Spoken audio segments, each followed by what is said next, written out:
Case ജയിച്ചാൽ അച്ഛന്റെ പെൻഷനും പ്രൊവിഡന്റ് ഫണ്ടും ഒക്കെ കിട്ടുമല്ലോ, അപ്പൊ തിരിച്ചു കൊടുക്കാം. അതാ തൽക്കാലം കടം വാങ്ങാന്ന് വിചാരിച്ചത്, അല്ലാണ്ട് വേറെ വഴിയില്ലല്ലോ. വീട് വിൽക്കാൻ രവിയേട്ടന് എതിരെ നിൽക്കുന്നിടത്തോളം കാലം ഇങ്ങനെ വല്ലതും നോക്കുന്ന നല്ലത്.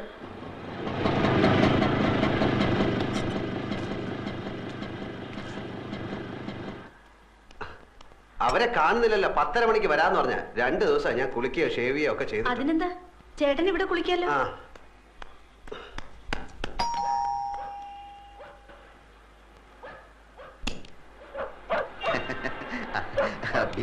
വരൂന്ന് പറഞ്ഞിരുന്നു.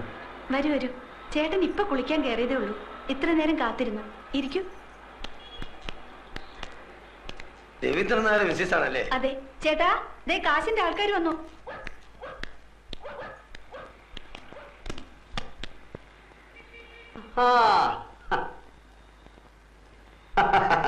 ബീരാനിക്കല്ലേ? ഇതാണ് ആള്. ഞാന് ഷേവ് ചെയ്തോണ്ടിരിക്കുകയായിരുന്നു. അല്ല, നിങ്ങൾ ഷേവ് ചെയ്യുമ്പോ പുരികം വരിക്കണ്ടോ? അത് തലേ കൂടെ തൈരും കൂടെ ധൃതി തേച്ചപ്പോ എല്ലായിടത്തോടെ ആയിപ്പോയി. ഞാൻ ഓഫീസിൽ പോകാൻ ലേറ്റ് ആയി. നിങ്ങൾ വരുന്നുള്ളത് കൊണ്ട് ഞാൻ ഇപ്പൊ എളുപ്പം ധൃതി തേച്ചപ്പോ ലേറ്റ്. ഇല്ല, നമ്മളെത്ര രാഹുകാലത്തിന് 2.5 മിനിറ്റേ ബാക്കിയുള്ളൂ. ഞാൻ ബീരാനിക്കെ പോലെ ഒരു വലിയ മനുഷ്യന്റെ ആദ്യമായിട്ട് ക്യാഷ് വാങ്ങിക്കാമല്ലോ, അപ്പം നമുക്ക് ലേറ്റ് ആക്കട്ടെ, രാഹുകാലം തെറ്റിക്കാതെ. ഇതിലിപ്പോ തന്നെ ഒപ്പിട്ടേക്ക്. സത്യമുള്ള പൈസ ആയതുകൊണ്ട് പലിശ കുറച്ച് കൂടുന്നേ ഉള്ളൂ. സാരമില്ല, ആവശ്യക്കാരന് ഔചിത്യമില്ലല്ലോ. ഇവിടെ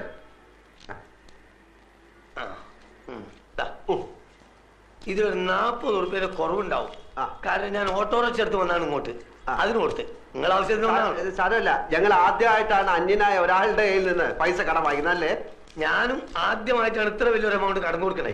ഇങ്ങനൊരു നിവർത്തിയോട് വന്നതുകൊണ്ട്. പിന്നെ ഞാനൊന്ന് കുളിച്ച് റെഡി ആയിട്ട് വരാം. Okay okay okay. അപ്പൊ ഇന്ന് 11, അടുത്ത 21-ന്. അതെല്ലാം നമ്മൾ പറഞ്ഞ മാതിരി 100 പറഞ്ഞില്ലേ? 100 പറഞ്ഞു, എന്നാലും പോരല്ലോ, നമ്മൾ തമ്മിലൊന്നും ഉറപ്പിക്കണ്ടേ? ഞാൻ വാക്ക് മാറില്ല ബീരാനിക്ക, നിങ്ങൾ ധൈര്യമായിട്ട് വെക്കണം. പിന്നെ നമ്മൾ നമ്മളെ പറഞ്ഞ പോലെ. മാനേജർ സർദാർജി തിങ്കളാഴ്ച ലോൺ ശരിയാക്കാം എന്ന് വാക്ക് തന്നു. 100 സന്തോഷം കൊണ്ട് തുള്ളിച്ചാടി. എടാ 100, every dog has A day എന്നൊരു ചൊല്ലുണ്ട്. എന്ന് വെച്ചാല് എല്ലാ നായിന്റെ മക്കൾക്കും ഒരു ദിവസം ഉണ്ടെന്ന്. അത് ശരി.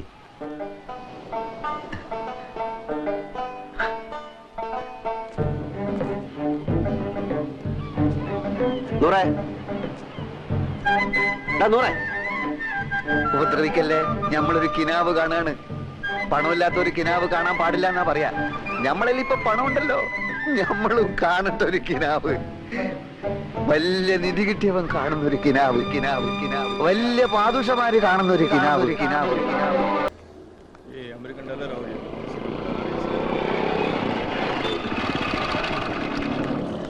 മാനേജർ വന്നിട്ടുണ്ട്.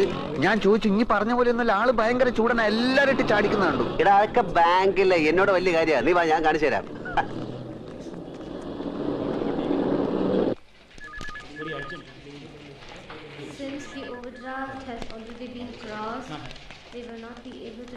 ഉച്ചക്ക് ഞാൻ വരില്ല, ഇവിടെ കഴിച്ചോളാന്ന്. ഇവിടെ നേരത്തെ ഇരുന്ന മാനേജർ ഒരു സർദാർജി മൊത്തം കുളമാക്കിട്ട് പോയിരിക്കാണ്. വേണ്ടെന്ന് പറഞ്ഞില്ലേ? സാറ് പുതുതായിട്ട് വന്നാണല്ലേ? നേരത്തെ ഇരുന്ന സിംഗ് സാറിനെ എനിക്കറിയാം. സാറിന് പൂ എടുത്തോണ്ട് പോണോ? പൂ എനിക്ക് അലർജിയാ.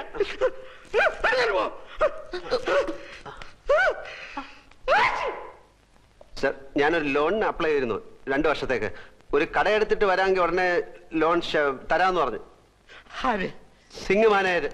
അയാളല്ലേ പറഞ്ഞത്? ഞാൻ പറഞ്ഞിട്ടല്ലോ, അയാൾ പോയി. ഞാൻ ആർക്കും ലോൺ കൊടുക്കാറില്ല. സാർ അങ്ങനെ പറയരുത്. 1.5 ലക്ഷം റുപ്യ ഇരട്ടി പലിശക്ക വാങ്ങിയത് ഇവനേതാ? എന്റെ സുഹൃത്താണ്. ഇവനെ ആദ്യം പിടിച്ച് പുറത്താക്കെ. ഇവനെ കണ്ടപ്പോഴേ എനിക്ക് അലർജി അറിയാം. പിടിച്ച് പുറത്താക്കെ. ഒന്ന് സോപ്പിട്ടിട്ട് വരാം. സാർ, സാർ, എന്താ തന്റെ പേര്? അപ്പുക്കുട്ടൻ. ആപ്ലിക്കേഷനിൽ ജി അപ്പുക്കുട്ടൻ നായർ ചേരിയിലെന്നാണ്. സാറിന്റെ പേരെന്താണ്? ഇയാളുടെ കൂടെ പോയി തന്റെ ആപ്ലിക്കേഷൻ തിരിച്ചു മേടിച്ചോണ്ട് പോയിക്കോളൂ. സാർ, ഞാനൊരു മലയാളിയാണ് സാർ. അതുകൊണ്ട് തന്നെ തരില്ലെന്ന് ഉറപ്പിച്ചത്. മലയാളിയിൽ നിന്ന് കേട്ടാ എനിക്ക് അലർജിയാ. സാർ, ഞാൻ ആത്മഹത്യ ചെയ്യും സാർ. ലോക ചരിത്രത്തിൽ ഇന്ന് വരെ ബാങ്ക് ലോൺ കിട്ടാത്തതിന്റെ പേരിൽ ഒരാൾ ആത്മഹത്യയായിട്ട് ഞാൻ കേട്ടില്ല. ആ കണ്ടിട്ട് please get out. Sir please, പുറത്താക്കണോ സാർ? പ്ലീസ് സാർ, പറയുന്നൊക്കെ. രാവിലെ ഞാൻ ഓരോരുത്തമ്മ കെട്ടിയെടുത്തോളൂ, പൂവും കായും അവന്റെ. ഇനി നമ്മൾ എന്ത് ചെയ്യണം? നമ്മളോ? എനിക്കെന്താ കുഴപ്പം? 2000 റുപ്യന്റെ പണി മോട്ടോർ സൈക്കിള്, താമസിക്കാൻ സ്ഥലം എല്ലാം ഉണ്ടല്ലോ. ഞമ്മക്ക് എന്താ ഉള്ളത്? മാമയും പോയി, മൈമുനയും പോയി. കയ്യിലാണെങ്കിൽ കാശില്ല. പടച്ചോനെ കണ്ണിലിരുട്ട് കയറുന്നത് പോലെ തോന്നുന്നു. അത് സന്ധ്യയാവാൻ പോകുന്നോണ്ട് തോന്നുന്നായിരിക്കും. എന്ത് ഇരുട്ട്? അപ്പൊ നെഞ്ചിൽ കത്തിക്കൊണ്ടിരിക്കുന്ന തീയ. എടാ, എന്റെ അവസ്ഥ ഒന്ന് ആലോചിച്ചോ. ഒരു പൂവെടുത്ത് ചെവിയിൽ വെച്ചിട്ട് റോഡിൽ കൂടി ഒന്ന് ഓടിയാലോ എന്ന് ആലോചിച്ചിരിക്കുകയാണ് ഞാൻ. ഓ, എന്തൊക്കെ ബഹളങ്ങളായിരുന്നു. 3000 ഇവിടെ, 5000 അവിടെ, 25,000 രൂപന്റെ പാപ്പനും നമ്മളൊന്നും പറയുന്നില്ല. നീ കൂടുതൽ വർത്താനൊന്നും പറയണ്ട. നിന്റെ അത്യാഗ്രഹം കണ്ടാ കിട്ടാനുള്ളതും കൂടെ കിട്ടാതെ പോയത്. ബാദുഷയുടെ സ്വപ്നം. എടാ, സ്വപ്നം കാണുന്നതിന് ചില അതിരൊക്കെ ഉണ്ട്. ദൈവത്തിന് ആർക്കാത്തൊന്നും സ്വപ്നത്തിൽ കാണാൻ പാടില്ല. പട്ടിണി പണ്ടാരം ബാദുഷയുടെ സ്വപ്നം കാണുന്നു. അതെന്നാ കിട്ടാനുള്ളത് കൂടെ ഇല്ലാതായി പോയത്.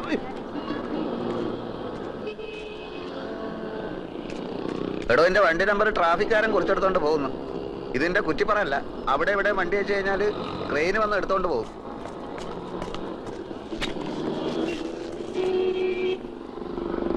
ബാങ്ക് മാനേജർ മാറിയത് എന്റെ കുഴപ്പം കൊണ്ടാണോടാ എന്ന് നമ്മൾ പറഞ്ഞ. പിന്നെ നീ എന്റെ ഉമ്മയ്ക്കും പാപ്പയ്ക്കൊക്കെ പറഞ്ഞത് ഏത് കെയറോഫില്? ഇന്നെ സഹായിക്കാൻ വന്നിട്ടില്ല നമ്മൾ ഈ ഗതിയിലായത്. നിനക്ക് ജ്യൂസ് കട തുടങ്ങാനുള്ള അതിമോഹം കൊണ്ടല്ലടാ നീ എന്നെ സഹായിക്കാൻ വന്നത്. നേരപ്പേ ഏതായാലും ഇങ്ങനെയൊക്കെ ആയി. നമ്മൾ തമ്മിൽ വർത്താനം പറഞ്ഞ് അങ്ങോട്ടും ഇങ്ങോട്ടും തെറ്റിയിട്ട് കാര്യമൊന്നുമില്ല. ഞാൻ ചിലതൊക്കെ തീരുമാനിച്ചിട്ടുണ്ട്. എന്ത്? വേറെ വഴിയൊന്നും കണ്ടില്ലെങ്കിൽ ഞാൻ മോഷണം തുടങ്ങും. മോഷണോ എന്ന് വെച്ചാല്? ഓ, നീ ആ വാക്ക് കേട്ടിട്ടില്ലല്ലോ. ഹൈമവതിയുടെ ചോറ് കട്ട് തിന്ന ആ പ്രവർത്തിക്ക് ഇപ്പോഴും മോഷണം എന്ന് തന്നെ പറയുന്നത്. മനസ്സിലായോ? നീ ഇപ്പൊ ആരെ ചോറ കട്ടുന്ന? ചോറല്ല, കാശുള്ളവന്റെ വീട്ടിൽ കയറി ഞാൻ മോട്ടിക്കും. പിടിച്ചാൽ പിടിക്കുന്നവനെ കൊല്ലും. അപ്പം ജയിലിൽ പിടിച്ചിടും, എന്നിട്ട് തൂക്കി കൊല്ലും. അപ്പൊ പിന്നെ ഒന്നും അറിയട്ടല്ലോ. അപ്പൊ കൂട്ടാ, നിനക്ക് ചെവിയിൽ പൂവും വെച്ച് റോട്ടിൽ കൂടെ ഓടാൻ നേരമായി.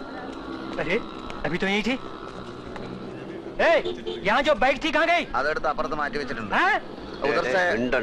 മാസം അടയ്ക്കാനുള്ള കാശ് അടയ്ക്കാത്തോണ്ട് മാർവാടി ബൈക്ക് എടുക്കാൻ ചട്ടമ്പികളെ അയച്ചിരിക്കുകയാണ്. ഓ ഗാഡിയിലേക്ക്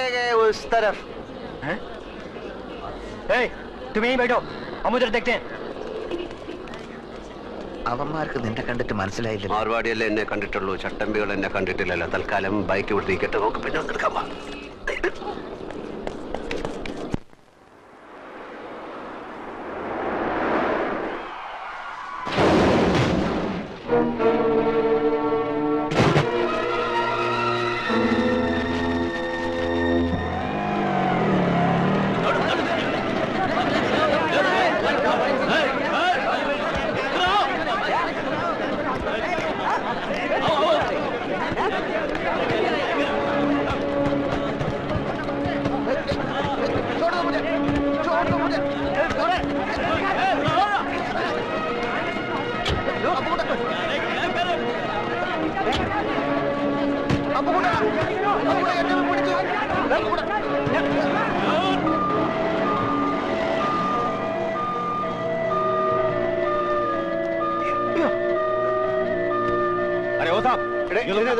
मैं तो चला। हेल्प कर,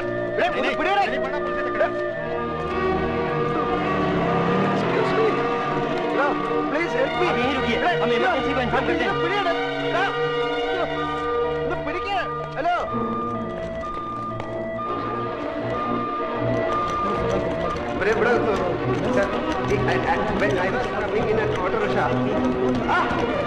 എനിക്ക് അറിഞ്ഞൂടി വരാം ശരിക്കും. Actually I have no accident has come.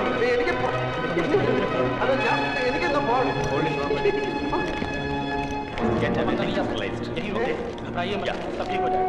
आप उनके पति है ना? यहाँ पे साइन कीजिए. यहाँ देखिए. आप वेट कीजिए.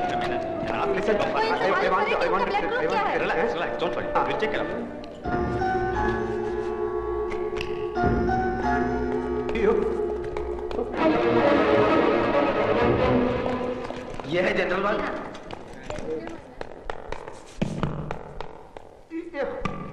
अरे आप अंदर नहीं जा सकते भाई साहब, ये ऑपरेशन थिएटर है. अरे मैं आपकी तकलीफ अच्छी तरह समझता हूँ. सर्जन अभी आते ही होंगे. उनका मेजर ऑपरेशन करना पड़ेगा. उसके लिए 2-3 घंटे लगेंगे. आप बैठिए. He is very upset. Don't allow him to go out. Okay? Yes, doctor. Actually, myself Yes, and my I friend understand. coming You just auto hold. rickshaw. ये आपका बैग है ना? No. इसे अपने पास ही रखिए. No.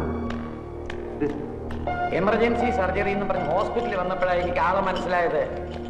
ആ, അല്പം സീരിയസാ. വേണ്ട വേണ്ട, വർമ്മ സാറിനോട് ഇപ്പൊ പറയണ്ട. ഇവിടെ വരട്ടെ, എന്നിട്ടാവാം. ഹസ്ബൻഡ് ഇവിടെ ഉണ്ട്, ഞാൻ കണ്ടില്ല. ആ, വെളുപ്പിനുള്ള ഫ്ലൈറ്റിനല്ലേ എല്ലാവരും വരില്ലേ? അതാ നല്ലത്. ആ, ഓക്കെ.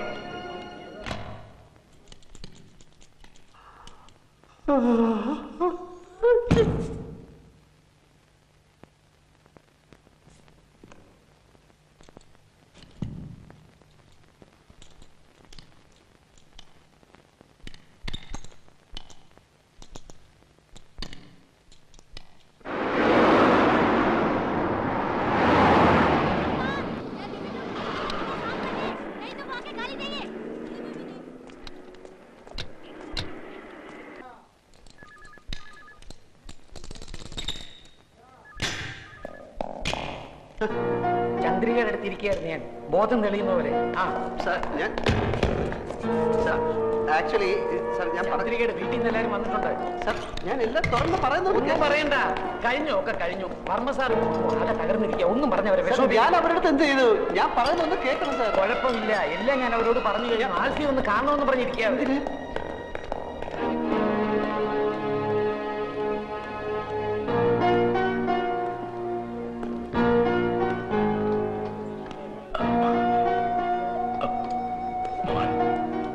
ക്ഷമിക്കണം, ഞാൻ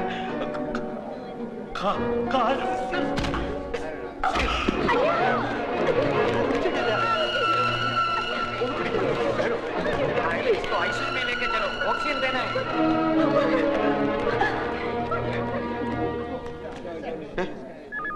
ഇരവി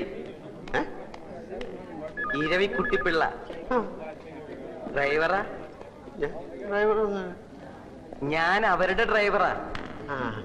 ഞാൻ അക്കൗണ്ടന്റാ, ശങ്കരക്കുറുപ്പ്. എനിക്കൊരു കാര്യം പറയാനുണ്ട്. ഹെൽമെറ്റ്. Thank you. ആൽഫി വിളിക്കണു. ആൽഫിക്ക് ചന്ദ്രിയെ കാണാം, ഇപ്പൊ കാണാം. എനിക്ക് Sir, this wait a file. Minute.